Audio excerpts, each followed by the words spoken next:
Jansangram news, बातमीची सत्यता हीच आमची ओळख।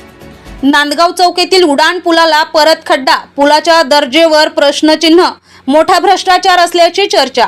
राष्ट्रीय महामार्ग क्रमांक 44 वरील नांदगाव चौक येथील उडान पुलावर पुन्हा एकदा मोठा खड्डा पडल्याने पुलाच्या दर्जाबाबत गंभीर प्रश्न निर्माण झालाय।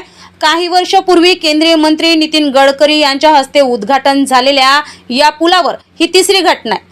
यापूर्वीही पुलावर खड्डे पडल्याने वाहतुकीसाठी एक बाजू दीर्घकाळ बंद ठेवावी लागली होती।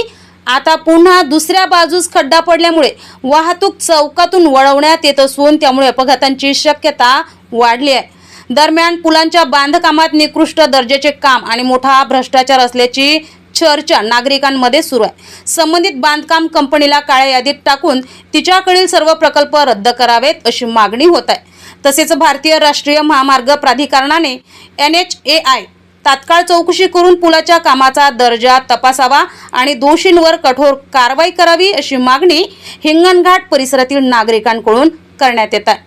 आकाश बोरीकर, जनसंग्राम न्यूज, हिंगणघाट।